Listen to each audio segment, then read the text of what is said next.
The Necronomicon awaits. A ritual must be performed. Seems fairly obvious. Batu, Murata. I told you I would find you. Nani? Fasten your seatbelts. It's going to be a bumpy night. It's showtime. What's your name? What? What is your name? We are men of misfortune. What is going on, misfortunate listeners? I am your fearless leader, Tyler Campbell. Welcome back to Men of Misfortune. I am Riley Wallen, and to my right this time we have, as always, it's your boy Mason. Today we're going to be interviewing a band, Modeling, from Arkansas. I couldn't be more excited to talk to these guys. They were originally PM Today. Now they go by Modeling. They are 80s soundwave synths. Why don't you ask them? Yeah, what do you guys want to be? Yeah, it's pretty synth heavy music. A lot of analog synths. I really hate this question because I can't really explain it. But yeah, we definitely have some influences from the 80s and whatnot. Nothing wrong with that at all. No, absolutely not.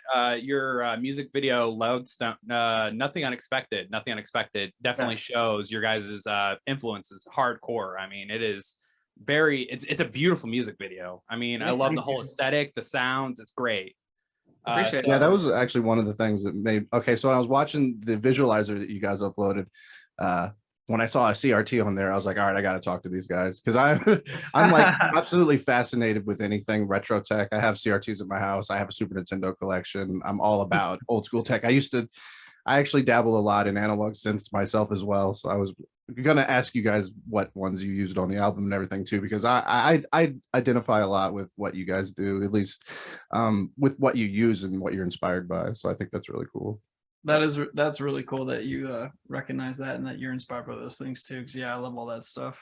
I was gonna ask, is it a Sony Trinitron?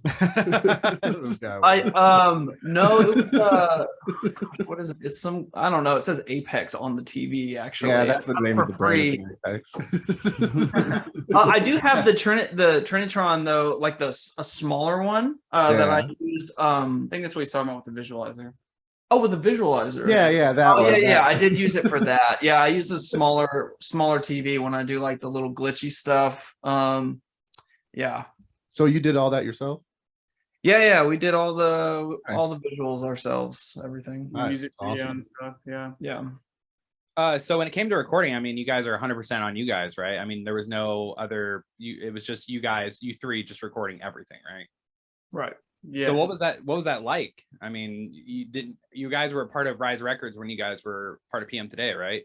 Mm-hmm. Correct. So you went from having Rise Records behind you guys to doing it 100% dolo by your guys' selves. What was that like? It was a really long process, a lot longer than I thought it would be, because it's like just a really huge learning curve. I mean, Mason, I know you said you kind of work with analog synths. I mean, you probably know a little bit about how hard it is to record stuff and to mix and to like get things to sound the way you hear it in your head.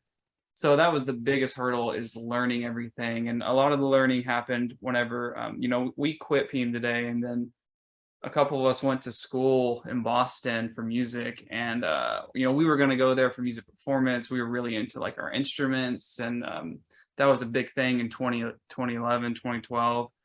But then we discovered how to use a DAW, digital audio workstation, and how to record ourselves through a class that wasn't even in our schedule. It was just like a free class. We just, Connor and I walked in there, and we learned more in that class, and it was way more interesting than any other class we were taking. And that kind of changed everything for us. So it was like, whoa, we could be doing all this stuff on our own at home. And I started there. Started with Reason. I don't know if you guys know what Reason is.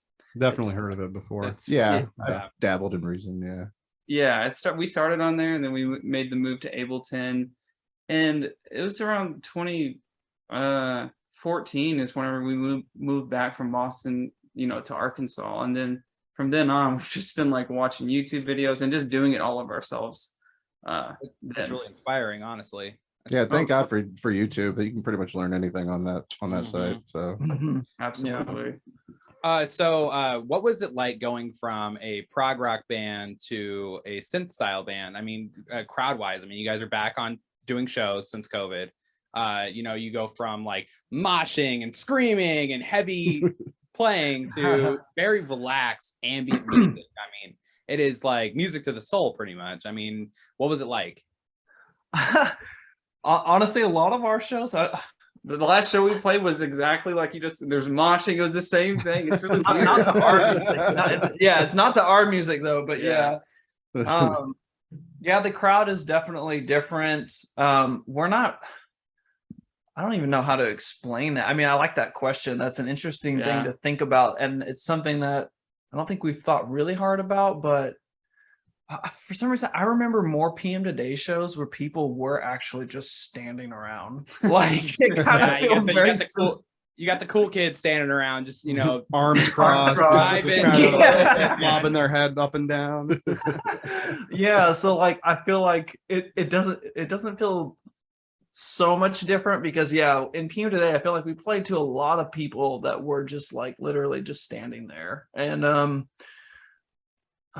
okay, well, I'll say this. The biggest thing that I noticed is like at these modeling shows in comparison to PM Today shows, I just remember we'd finish playing, and then if someone was buying merch or talking to us, they would always say, man, you guys are whatever, you guys were cool. There's a lot of really cool guitar parts and drum parts and 4-part harmonies. It was so cool. You guys are really good at your instruments. And now whenever we finish playing, a lot of the comments are more, okay, I can't think of the word for this, but it is more felt than like it's more they're more about the feeling that the emotions that they feel from the music and less about like the parts that we're playing. I feel like we get more of that, I guess. It's more sincere reaction from the fans. It's less about the flashy guitar riffs and the fast drums, which that stuff is still cool, and I still like that stuff, but they talk more about the feeling they have watching us, and like Connor said, the emotion instead, which is incredibly important to us, and that's kind of a reason we kind of transitioned into this kind of music that we play now. For our listeners that don't know, Ryan, Connor, and Cuinn are all brothers, and Mason came up with a really, really good question, and I want him to ask that. All of us in here have brothers, and anybody that has any siblings know that sometimes the sibling bickery gets in the way of stuff. So I was curious if, like, how does that affect your guys' music making, just like traveling together, the band stuff? Because I mean, I love my brother, but like when there's been times where I can't stand the guy and I don't want to even be around him, So, I mean, I was just curious what your experience with playing a band with your siblings is. I feel like it's pretty easy. We don't ever, I mean, we're all very, very similar. I mean, we're different, but we're very similar. And I don't ever get to a point where I'm like, can't stand to be around them or anything. I don't know. It feels pretty easy. We've been doing it for a long time too. It kind of just feels normal. We learned all like our own habits, and we know when to, give each other space too. It's never really been an issue though. I think that we're really lucky in that aspect, because I understand what you're saying, Mason. Like when we were younger, we used to fight all the time, but once we started playing music together, that kind of all stopped. It was, I don't know. That's good. That's awesome. Kind of like the glue you guys needed to like keep that strong bond, man. Yeah, it definitely bonds us together for sure. I don't know. Did you guys you all grew up together in the same home, I'm assuming, or okay. Oh yeah. I was gonna say, I watched that video you just released not too long ago when you guys were kids. I really liked that. That was pretty cool. I could tell it was all VHS tapes. It was nostalgic for me too, and it wasn't even me. So that's cool. That's that was the what we were trying to achieve. And you never know because it's our personal home video. So I'm glad that resonated with you. Oh, of course. Yeah. My dad used to record me a lot on his little VHS-C, the little compact one. When I was an athlete growing up, so I have tons of videos of me being wrestling at tournaments when I'm a little kid. So, and they look just like that with the film grain and everything. I actually want to get one of those little handheld cameras and like put the tape. I want to record like new stuff like that with the VHS. That's funny you say that, because I have a son, he's 12, and I told that to him. I was like, hey, when you get into high school and start doing sports, I'm gonna bring the big camcorder. I'm gonna embarrass you in front of everyone. Shoulder. Yeah, the shoulder one. With the phones. Yeah, You got a whole ass brick for a fucking battery. you got the big microphone. I was gonna say, you got somebody holding a boom mic. Yeah. Oh, Tyler, get closer to the mat. That's great. So during COVID, whenever you guys wrote this album, what were your influences? Because I mean, everybody was pretty much locked down. I mean, did you guys use that to harness to create your art? I mean, that isolation pretty much for those, almost a year pretty much. I mean, I know on your site it said that a lot of the inspirations and ideas for some of the songs were from 2015, and during the COVID, I'm sure just manifested all that stuff because you had downtime and you just got the ideas and fleshed them out, I'm assuming. Yeah, that's actually that's pretty close. Yeah, like we always have, I mean, like all musicians always have just like a ton of ideas that are unfinished and stuff. Usually, I mean, I feel like most artists that I talk to or guys in bands, they always have unfinished songs that just sit on their computer and they do nothing with. And yeah, we've had a lot of ideas that we just, I feel like a lot of the times when we don't finish things, it's just because we don't know how to create the sound that we hear in our head. I feel like it's like, if we can't make it the way that we hear it in our head, we just kind of let it sit there, and then we'll revisit it when we know more or know what to do with this thing. Yeah, and then with the whole pandemic happening, like I think it was either before you guys started recording or maybe it was, I don't know, just the beginning of the conversation. We had just started playing shows and then that happened. And that kind of like gave us the time to, since we weren't playing shows, to really actually create an album and stuff. Trying to figure out where I was going with that. It wasn't planned though. It was going to be an EP. It was going to be like 3 or 4 songs, but yeah, then the pandemic hit and it's like, well, we're not playing shows anymore. Might as well just create an album. So that's kind of how it happened. The isolation part that you asked about, Tyler, honestly, we've kind of been people of isolation our entire lives. Like we kind of are extremely introverted and reclusive. So the pandemic was incredible. I kind of feel the same way. It's like I'm getting laid off from work and I'm getting paid to sit at home, play music and video games all day. All right, man, I'm 100% behind it. Right, dude, some of the best times of my life. Yeah, it honestly was like we didn't have to go to our, like at the time we had side jobs. Like Cuinn and I taught music, and Connor's a photographer, and we didn't have to go to our jobs anymore, and we got to spend every day working on this album and creating music all day, and it was the best time of our lives. Like as awful as that sounds, it just was. We got to, as soon as we finished playing music, we could just go watch some Netflix and play some video games and wake up and do the same thing again, and then collect our check, get our money. No, dude, that's 100% what we did. We were playing Neo 2. I was watching like 10 episodes of One Piece every single day, hanging out with kids. Yeah, that was couldn't me. have dreamed it any better. I was watching Naruto Shippuden for like 3 months straight, playing games with these guys, and it was a really weird perspective on life. Like the first few weeks went by, and I'm just like, what if life was just stayed like this? Like it'd almost just be better at some point. Like not the pandemic. I got so far in The Witcher. I got really far in that game. Yeah, man, it was great. I mean, then at some point, you want to see people, but it didn't affect our writing. It kind of just, we kind of had these, it just didn't really affect the loneliness, the themes, like what you were asking about too, is like that's kind of like Ryan said earlier, that's just kind of always been, I think, in our writing, that those feelings. You can tell it in your voice, man. You can hear it whenever you start singing. I can feel like the almost empty feeling. It's like, it's so good. I don't know how to describe it. I mean, we were driving yesterday, and after we had moved the interview to today, we got in the car and we went to go get Mason an OG Xbox, old new Xbox, new old Xbox, and we were playing the album, and I just cranked it up and we were driving, and it just hits to the core. I mean, your lyrics, the melody, everything. It's so, I was definitely vibing hardcore. Yeah, I was into it. Yeah. Oh, thank you guys. Thank you. It's like perfect driving music with the windows down. Oh yeah, sunny day, 90 degrees outside, just cruising, man. Perfect time to get sad. Let's go. Oh yeah, dude. Oh yeah, absolutely. So who was the one that initiated going from hardcore to synth? Like who made this like initial jump into the synth wave? I don't know if it was like a single like moment where just like, hey, let's do synths, but I can tell you that when Ryan and I went to school in Boston, we used to walk we were so poor when we lived there. We used to walk to school every day. It's about a 50-minute walk there and back. So we'd walk there and back. And it was around when Spotify, you could listen to music for a while before getting like the ads that would pop up like every other, you know what I mean? And you could like 15 songs or something. It was ridiculous. Yeah, and you could choose songs too.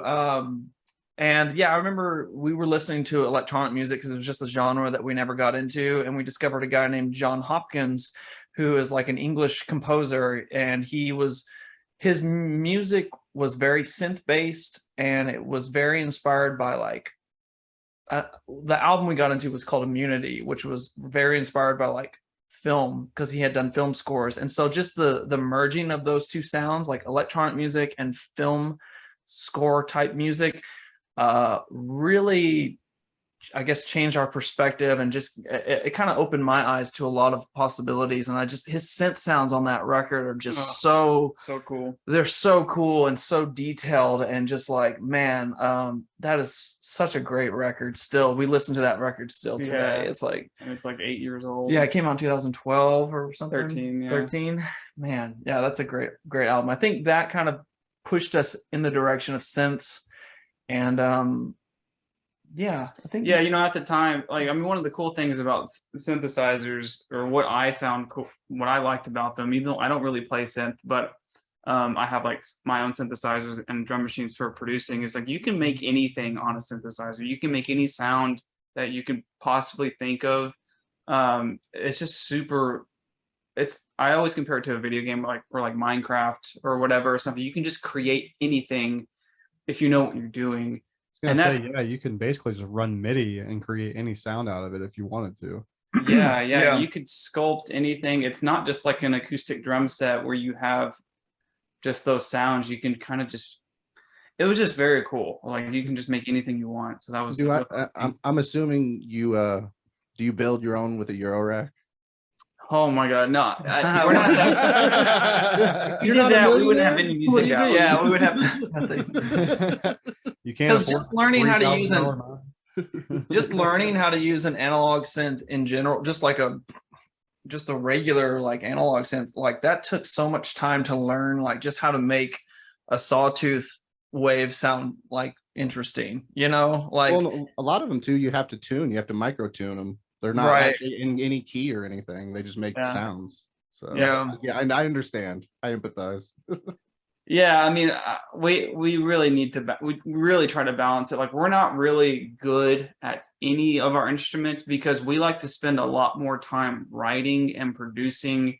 So we have songs and tracks. If we spent so much time on our instruments and like building synthesizers, then we wouldn't have very many songs either. So we're just still trying to balance that a little bit. So yeah, the point of that is that we're not really good at anything. We just we actually had a listener who wanted to ask you guys a quick question.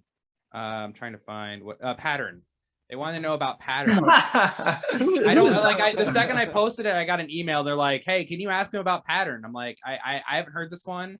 I started whenever you guys released the Tiny Desk video of Apex. That's when I started on you guys. So what was pattern, and will it come back? So right when we started this band, we released 3 demo songs. One was called Moon, one was called Pattern, and one was called Impulse. And they were just demos. We had them up on our SoundCloud. We had them on our YouTube channel for a while. But when we decided to kind of overhaul everything and actually release, produced music that was finished. I mean, I guess those songs were finished, but like they were just in a demo state. We wanted to kind of just get rid of them, get them off the channels so that we could have just like a clean thing. But I do, we always take ideas that are old and we revamp them and making them into something new if it's inspiring. And I did really like some of the melodic stuff in Pattern. I liked a lot of the melodic stuff in Moon and Impulse too. But I don't know. It's hard to go back. It's like going. How I look at it is like, it's like trying to date an ex-girlfriend again or something. Yeah, you know how the outcomes are already coming. yeah. You know? Yeah. I totally get that, because we had we just deleted 7 of our first episodes. We had episode 0, which was technically our first episode that we did. It was just Mason, myself, and one of our old members that we had. His name was Dan. And we recorded a whole episode. We got drunk, and then the owner of the studio came out and she was like, hey, you need to get back in there and redo that.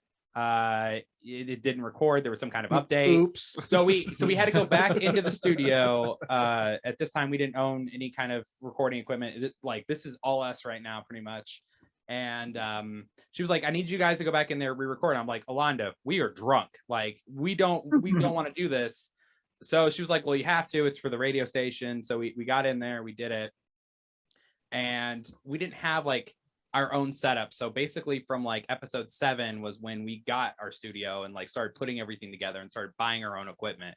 And so I wanted like a fresh slate pretty much. So I just deleted everything. So I totally get it, man. 100% get it. Yeah. But I mean, it doesn't mean that we won't maybe do something with those ideas again. I just don't know. It just depends on if we're inspired by it. And like I said, I do like some of the melodic elements from it. Or if we're out of ideas, and we need to use that. Yeah, one. there you go. We run out of ideas. Reprise some stuff. Yeah. Want to go back a little bit. PM Today. The first song I heard by you guys was Don't Exist, and it completely blew me away. Like, what was the inspiration behind that song? Holy shit. I know I'm going way back. I'm sorry, but that song is such a fucking banger. It really is, though, dude. Such a like, fucking banger. I heard it and I was instantly like hooked, especially the outro. I'm just like, oh my god, this feels so good. Hey, you know, the outro and like, I guess the band intro after the beginning of the song, they're kind of similar. Cuinn just reminded me, one of the bands we listened to that inspired that sound at the very end is Me Without You. And I can't remember the song. It was a song that Connor, you used to listen to a lot. Yeah, it's been a long time. But man, I couldn't tell you what it was or what it is, but yeah, it's hard to say one point of inspiration, because like I always loved like doo-wop music and stuff too. And like just the chords at the beginning, which go through the typical like the root, the 6, the 4, 5 is like just a doo-wop chord progression.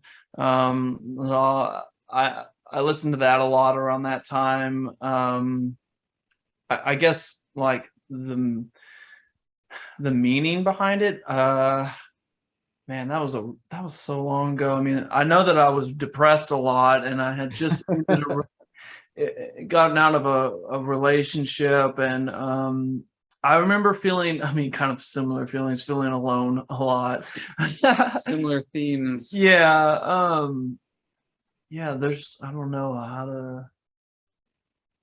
don't know. It's just all personal stuff. Musically, it's all over the place. I mean, like I said, that's kind of what I love about it, though. Yeah, like it bounces around a lot, and like I'm a big progressive music guy. Like I love like crazy, insane, heavy like metal, like progressive Dream Theater stuff like that. Yeah, I think that's what drew it to me, because I've always loved like indie or like pop punk stuff too, and like the blend between them was just very cohesive. Like it mixed so well together. Like one of my favorite bands for guitar stuff that I listened to was Darkest Hour. Oh, nice. Okay. So that could have been an inspiration behind a lot of the guitar stuff. I mean, I can't play anything like that guy, Chris, I think his name was, with like those older albums. But I loved Darkest Hour and the melodic elements of those solos. Like they were really just they had a lot of arcs and development, and just the solos just were just, it just wasn't mindless noodling. They were very, they had stories. Yeah, they were very I I don't know, tasteful. Yeah, It wasn't like a Kerry King guitar solo where it's just like mindless shredding, you know. Yeah, I don't know. I'm not sure who that is, but yeah, It's the guitarist from Slayer. I don't know. That's yeah, man. Oh, Darkest Hour. What was is it Undoing Ruin? Undoing Ruin is an album, but I don't know if that's the one. Tranquil's or that's a song. I can't remember Doomsayer, or that's also a song. That's the newer album. That's a song. I can't remember the album. I can't remember. They were back to back. Both of those albums were back to back, and they had amazing guitars. Yeah, love those albums. Yeah, so all over the place, man, with that stuff. Yeah, depression makes the best content, honestly. For I think so. As fucked up as that is, dude. Like my saddest time in the studio, I'm knocking out fucking gold. You know, so I totally get it. I was gonna say I can't remember how many times I've listened to "The Less I Know, the Better" by Tame Impala and been depressed and just been like, it's so sad, but it just bops. Yeah, I remember when Austin Childers sat me down and he showed me you guys. I was in a pretty bad state, honestly, and he sat me down and we were just jamming, and he was like, "Have you heard of these guys?" And he put on "Don't Exist," and I grew infatuated with you guys. I listened to all your EPs. What's the album? In Res. In Meadows Res. Yeah, dude, I fucking love that album. I've been waiting to get a copy of that for forever. I'm a huge Mason and I, well, actually, say all three of us. Yeah, three of us are huge vinyl collectors, and I've been waiting to get that goddamn album for forever. But it's been on back order for I don't know how long. But we just sold out. We actually had copies that we found in our storage. We probably had like 25 of them or something like that. Like they were the first pressings ever. And we randomly found them last year, and we just threw them up on Bandcamp to see if anything happened, and they sold out like so incredibly fast. And we have no followers on Bandcamp. I don't even know how people found it. Yeah, because we definitely weren't going to advertise it. Just stuck it all on there in case anyone wanted one.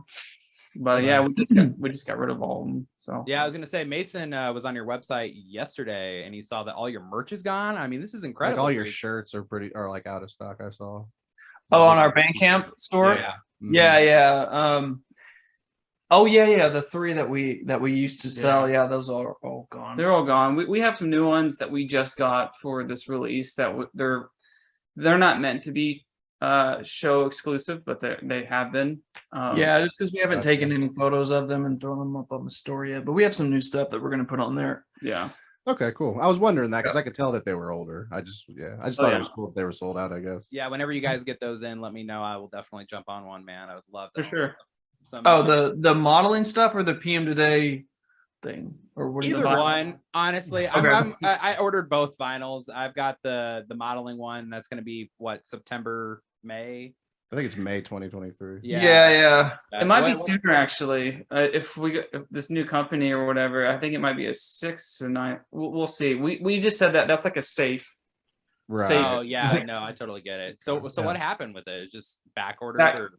It's just supply and demand, man. Like anyone who orders vinyl right now, because of there's not enough. Like a shortage. There's a shortage of something. I don't know enough about vinyl. I mean, there's only so many factories that press them. So I was gonna say there's only like less than 5 vinyl pressing factories in the world that I know of. At least big ones. There's smaller ones, but yeah. That's what we had to go with a smaller one, and their turnaround was like 8 to 9 months. We're just like, man, makes sense. Long time. Yeah. So that's the reasoning behind that.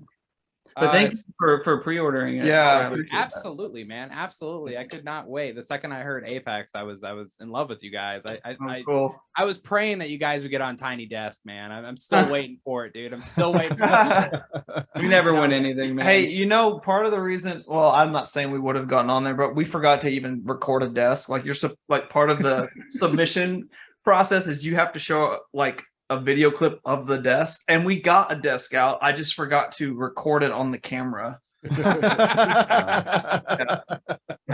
screwed ourselves. Oh fuck. So the name modeling, where does that come from?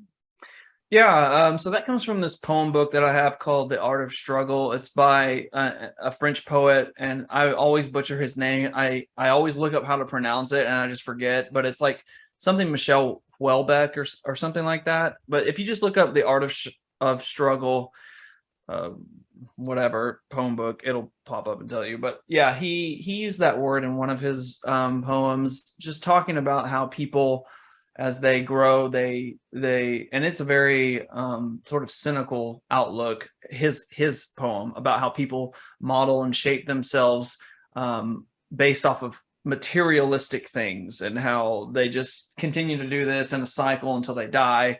And that's kind of cynical way to look at it, but I really liked how he used the word modeling, and how I like the idea of shaping ourselves over a period of time, and just the idea of growing and changing. So I feel like it's a little more hopeful in the way that I saw it for our band. But yeah, that's where it comes from. That's incredible. So I was wondering if we could take the time to go through your guys' album, Somewhere Before. Yeah. Inspirations, pretty much where you guys were at in life, any kind of information we can get from it. So let's start with Somewhere Before. Okay, well, I'll just start because Ryan always starts, and I'm going to give him a break. I want to get Quinn's opinion on at least one of these songs. Oh, yeah, we'll get Cuinn on here. My man needs to talk more. He's George Harris in the group right now, and I love it. I love it, man. So we mentioned this earlier, but like, I've been a photographer for a while. Mostly used to do wedding photography until the pandemic happened. But I do like street photography, like urban photography, and pictures of like buildings and old looking signs and things like that. I like the way the city looks at nighttime. So I started a Tumblr blog for my photography business a while ago, and so I've been on Tumblr, and I go through there sometimes and just look for inspiration. And I just thought, like, well, it'd be kind of cool to make a photo blog for modeling. So I just made one on there, and I would just put pictures of things that looked that I was inspired by, which is usually like stuff that looked like, I don't know, like sort of futuristic, but not. It has like this cyberpunk feel, but it's like of real things, like real buildings, like neon signs and stuff that looks like it could come out of Blade Runner or some kind of movie or something like that. But they're all just like real photographs of everyday things, like, but they have this feeling to them, and it's always at nighttime, and it's always like this lonely feeling. And I started collecting all these photos together, and I was talking to Ryan one day or something, and about wanting to make music that sort of sounds like the way these pictures feel. And that was where the first track happened. We were writing it sort of as an intro to Lodestone, because we were gonna redo Lodestone, which was an old idea that we had talked about from 2015. And we were going to write an intro for it, but it ended up taking on its own thing and becoming like a full track. And yeah, it started with these photographs, and it was like a photograph of a building at nighttime with like wet concrete and just empty streets and just cars parked all along the side. It just had an atmosphere to it. And that's where that song kind of kicked off the album. I think that was the very first song we wrote for the album. Nice. Now we're on to Lodestone. Lodestone took you guys what, like 6 years? Like it was like you guys started it and then like put it on the kind of like what you guys were talking about with your demos, where it was like, you have something, but it's like you don't know how to progress the song, right? Right. Yeah, that idea started in 2015. It's actually on an EP that we still sell. We don't sell it. Well, do we sell it online? I don't know. No, we don't sell it online, but we just sell it at our shows. We're trying to get rid of it. Get it out of here. Yeah, we sold one in Poplar Bluff. Poplar Bluff? Poplar Bluff. Yeah, we did. That idea, I forgot, man. Yeah, so that's from 2015. That was an old idea that I had started writing based off of a trailer for the movie Only God Forgives. And that song has a very aggressive feeling to it, especially in the intro.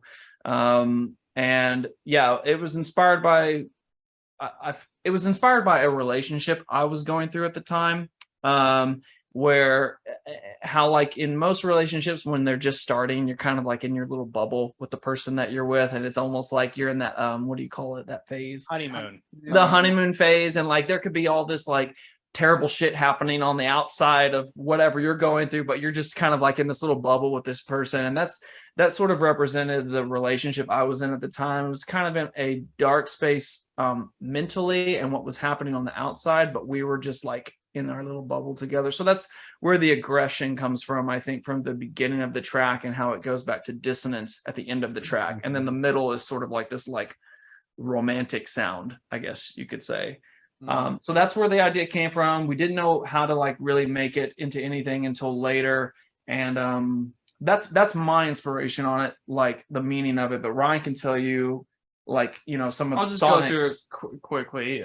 Yeah, that song in particular was inspired by a lot of movies for me, specifically Blade Runner, E.T. It Follows. Like a lot of the sounds, like if you guys have seen those movies, like the soundtracks of those movies, especially It Follows, it's very cool textures and drum sounds, everything, a lot of distortion and stuff like that. And probably like a song I was listening to a lot and a movie I was watching. Well, the song and the movie are actually together. It's the movie Drive. I'm sure you guys have heard of it. If you haven't, it's a really cool movie, and it has this song by Electric Youth called Real Hero. And I remember I was listening to that a lot for that track. And Cuinn, if you want to say anything about it. Yeah, I was actually gonna say Real Hero as well, just because it was Drive. We were listening to Drive, the soundtrack to Drive, so much back then. And who's that composer? Cliff Martinez. Yeah, he did Only God Forgives as well. So yeah, a bunch of film scores. Yeah. So, yeah. Nice. And then next we have Low Fantasy. Yeah. Well, okay, Yeah, so I'm gonna let Cuinn take this one. Yeah. Go ahead, Cuinn. This is the mostly instrumental one, right? Yeah. Yeah. Okay. It's similar to the other two. It's another really old idea inspired by a film.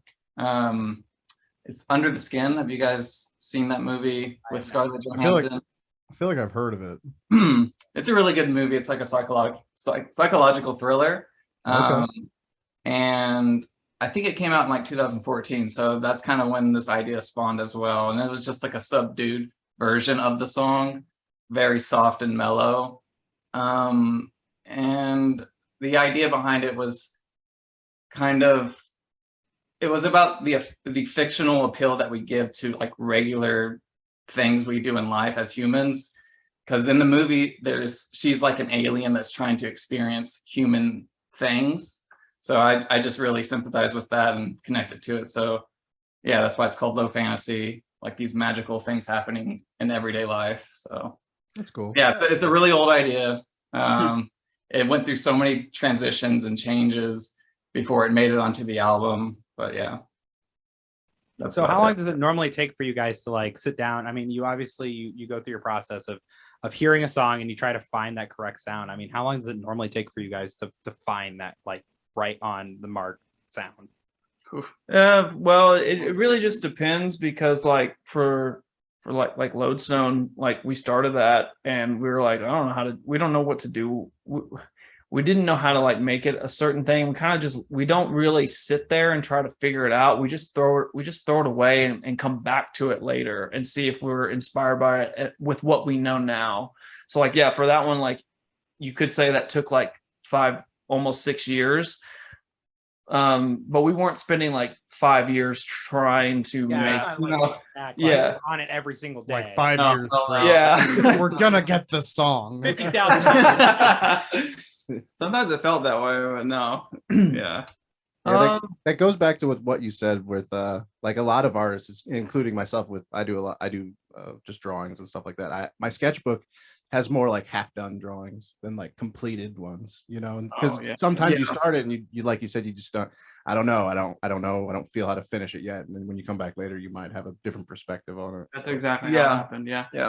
Yep. But for the end of the album, like all the songs near the end, I mean, they kind of came together a little quicker, like kind of quickly, like within, I don't know, a month or two. Yeah, it's because we started playing live again, and that really helped us shape some of the songs. Oh yeah, that changed a lot about how we were finishing the rest of the record. Yeah, was when we started actually like practicing them live. We started playing some of the songs that we weren't finished with yet, that were going to be on the record, performing them live and feeling out the momentum of the tracks and how they feel as you're like in it. It's so different than when you're writing on the computer and you're like taking your time, you're sitting around and like just listening. But when you play it together, it's like, damn, there's this doesn't need to be as long as we thought it needed to be. Yeah. Like Right. apart, you know. So, All right. Well, speaking about the rest of it, we'll just knock this out. Yeah. Nothing Unexpected. That's the next one. Such a banger. Such a banger. That's another really old idea. It's actually tied in with Lodestone. Yeah, it was actually like a sister song to Lodestone, because it uses the same chord progression pretty much, but I would say that's what Lodestone started out as, and then we turned it into something different. But Nothing Unexpected, quickly, is about, I guess lyrically, it's about like a guy, or it's about like that. How do I word this? Like not in third person, like just trying to move on, like closing a chapter in your life and trying to move past it, and realizing that the time that you had before that's gone and you can't get it back, and you just have to kind of move forward. That's the gist of it in the simplest way possible. Yeah, and I'll just say quickly, like that song was probably the most difficult song we've ever written. Like he said, it started way back, even before Lodestone. It started probably early 2015. We just did not know how to do it, because if you guys listen to that track, it's kind of pop influence. It's very different than anything we ever written, and we were really I was really insecure about writing a song like that, because it's way out of my comfort zone to kind of write like a pop influenced song. Like it's the most universally accessible on the album, I'd say. And that was a huge challenge. But then, I just got older and I just said, fuck it. I don't care. This sounds good to me. And then it got easy. But at the beginning it was tough to finish that one. Yeah, I can see how it's more of a poppy thing. Don't take it offensively, but one of my friends was listening to it and they said that it reminded them of the 1975. I don't know. That's a compliment, not a bad thing. I don't know how you feel about that band, but I like that band. I think they're a great band. It has a Postal Service meets 1975's vibe. And yeah, that's cool. Yeah, absolutely. I am a massive Postal Service fan, so like biggest compliment I could offer you guys pretty much right now. That's cool. Yeah. Cool. Yeah. Thank you. The lyrics for it definitely resonate with me a lot. I can't commit to fucking anyone. It feels real anymore. Yeah. I wish I had the lyrics pulled up right now, but I mean the lyrics hit home. I mean, I can't like stress this enough. It's such a banger. Such a banger. Thank you, man. Yeah. Oh, sorry, go ahead. I was just gonna say, I feel like it's just ingrained in me. I just cannot ever. I just always end up writing about things that are sad. They're just the most inspiring to me. Like it's not like I'm a sad person or anything. It's just like I always channel things that made me sad or things that made me feel a lot, and that's what it just happens to be. When it comes out. So yeah, it's funny you said that, because I was going to mention it earlier, but I did a few years in college for art, and that was one of the things that we discussed in our class. Was it's one of the dualities of being an artist is when you're happy, you're less inspired. It's stuff that's sad and stuff that's depressing. It's easier to get it out. It's easier to do the art. And that's the thing. Like, I'm gonna be an artist for the rest of my life, but I'm gonna be a starving, depressed artist. But hey, at least I'm doing what I'm doing. You know what I'm saying? I completely get that. All right, a couple more. Drifting. Yep. Yeah. Drifting. That was actually written as an ending to the song that comes after it, which is Until It Ends. It was a whole and Until It Ends was another old song that we had started, and we can just combine these two into one. Yeah. I was gonna say might as well. Yeah. Until It Ends, we started in 2017, or we put out as a version of it in 2017, and it was very inspired by like classical music and film scores. Film scores, John Williams, and it had this whole like second movement after the song, I guess you would call it. I don't even know. It was like a song, and then after it was like this whole classical film score piece thing. And when we were writing that song again, or revamping it for this album, it just sounded completely different. Like it's a synth heavy track now.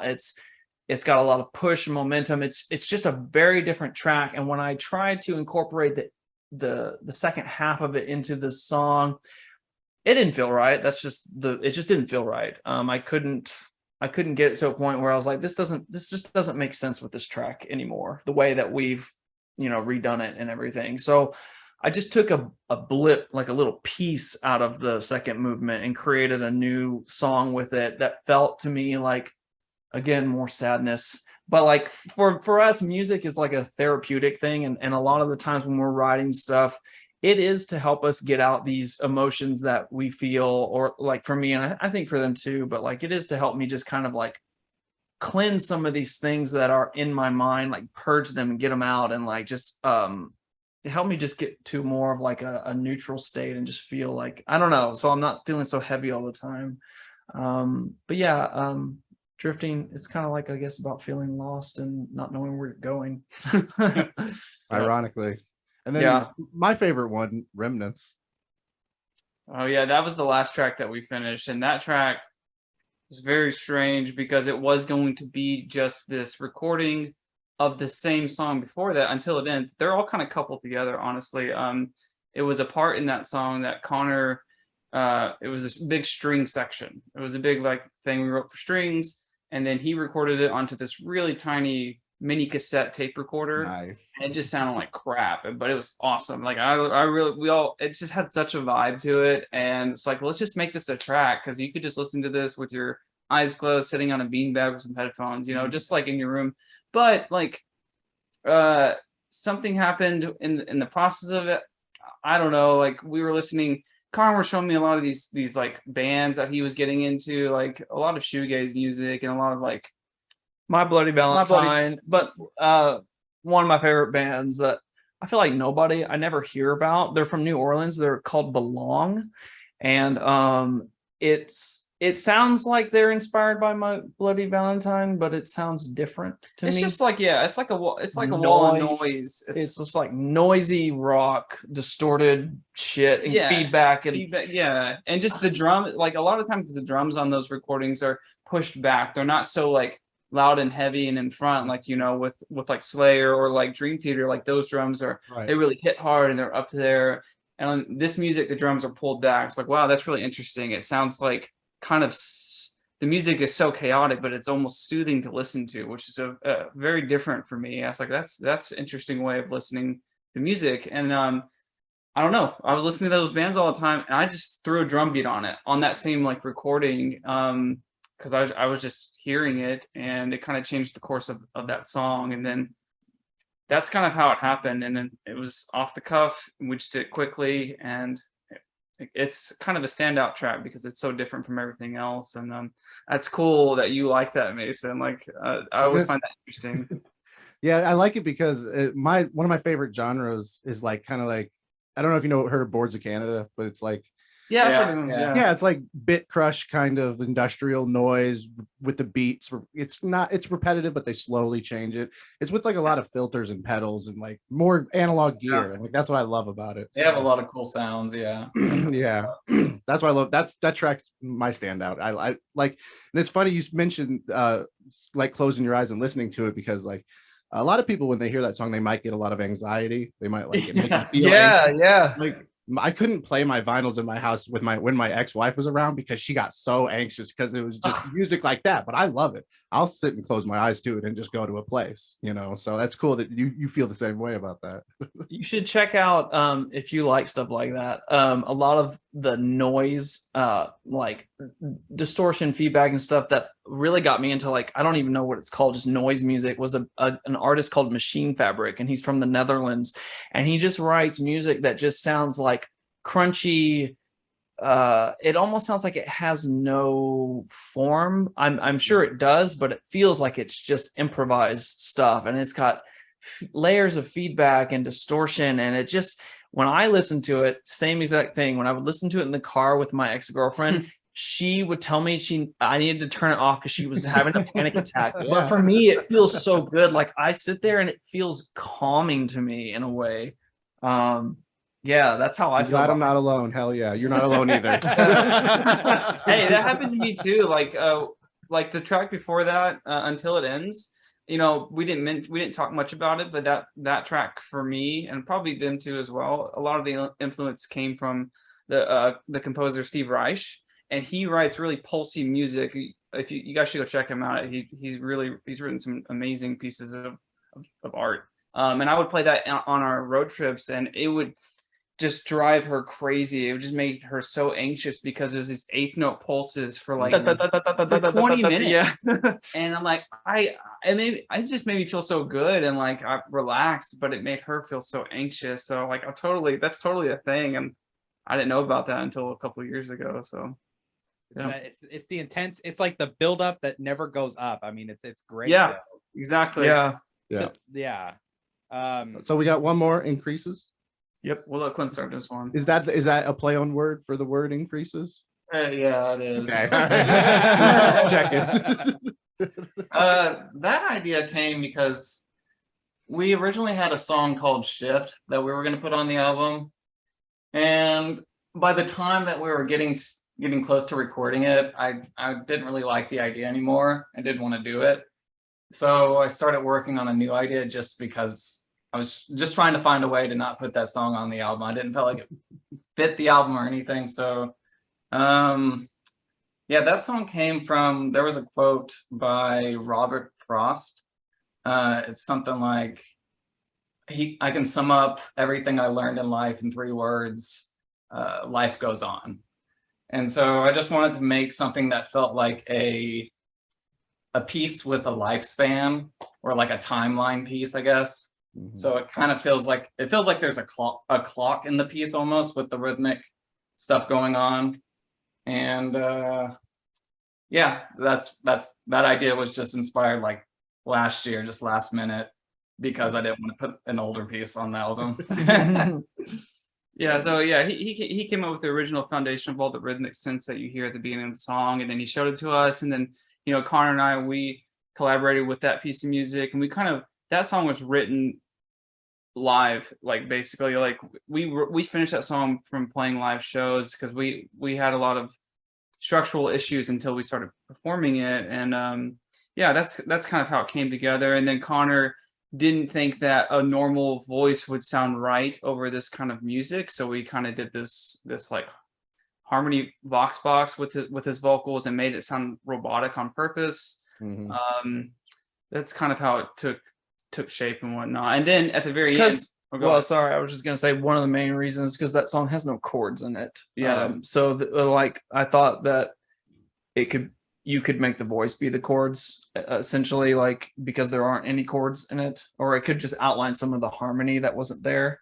Yeah, that's kind of and then at the very end of the song, probably around like, I don't know, 6 minutes or something, 6-minute mark, the whole thing kind of ends and it becomes this like rhythmic pad thing. And what that is Cuinn took the entire song and threw it through a granular synthesizer in his DAW, and it turned into that. So the end is the song, but it's all granulated and moving back and forth. And yeah, that's pretty much it. That's the album. And then at the very end, we reprise the melody from the first track somewhere before. There's like a melody line. And yeah, those things are kind of scattered throughout the whole album. Somewhere before melody, I mean, the vocal melody is it's that thing that you hear at the beginning of the album. Like it's in Drifting, it's in well, I don't know where it's in Remnants, it's all over the place. Yeah. It's just kind of in different it's wearing a different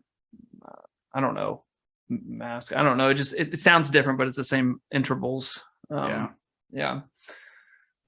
Yeah, my brother was listening to the album, and he's been like stuck on it for the past few days, and he just says it's one of those albums that you can literally listen to front to back, and it just seems like it's one song. It's just like a whole experience type of thing, you know. It's cool. It's a journey, which is cool. I like albums like that. So that's cool to hear, because we did spend a lot of time on transitions and trying to make the songs flow into each other smoothly, and it's cool that you I guess that point came across. On the vinyl, is it going to be paused, or is it going to be one song? Because I know that sometimes they do that. They'll pause the tracks, or certain albums I have it keeps playing into the next song. So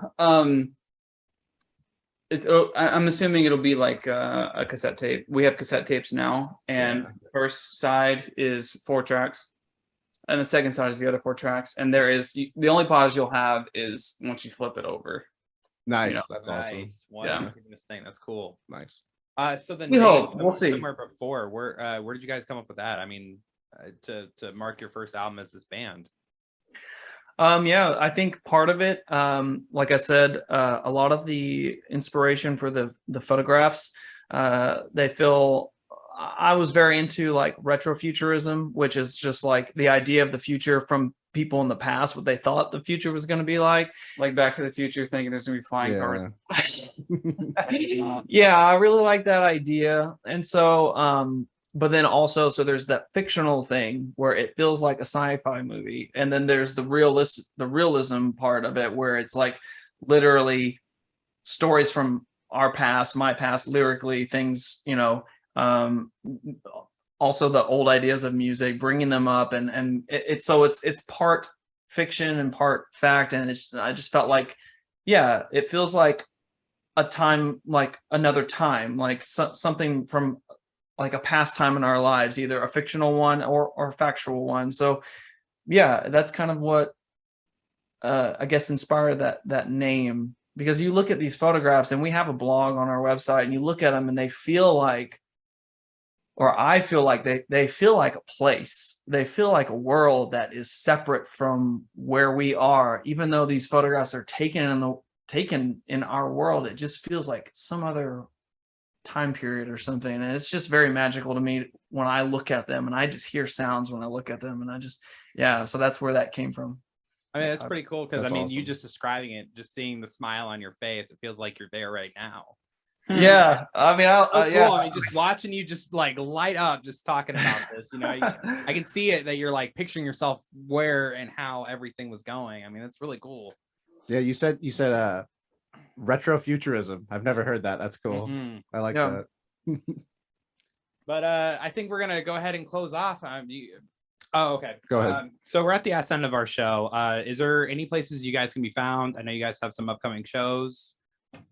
Yeah, absolutely. Our tag on mostly everything is at Modeling Music, so like Instagram, Facebook, and whatnot. And you can find all of our most of our information is on our Instagram. We use that the most, so you can check that out. But our website is also available. It's modelingmusic.co. And it'll have all of our tour dates and all that stuff. And we're playing a lot this summer regionally and, you know, and whatnot. Yeah. For sure. Well, I am your fearless leader, Tyler Campbell. I am your humble co-host, Riley Wallen, and to my right, it's your boy Mason. And I have a question. Is it possible to get a signed cassette from you guys? I will pay whatever you want. Yeah, absolutely. Totally. We'll definitely do it, man. I will be in your DMs then. Thank you guys so much for having us. This was Connor, awesome. Ryan, Cuinn, you guys have been awesome, and I cannot thank you guys enough for being on the show. This has like been a dream for me. I have been starstruck pretty much the second I walked into the studio today. Thank you guys so much for being on Men of Misfortune. You guys have been awesome. Thank you guys. Appreciate it. Thank you. And like I said, if you guys ever want to come up to Iowa, hey, I know the contact now. I had no contact in Iowa, so now absolutely. Well, boys, we're fucking out. We are out. Have a good night, guys. See you guys. Thank you guys so much again. Yeah, thanks, guys. Appreciate it.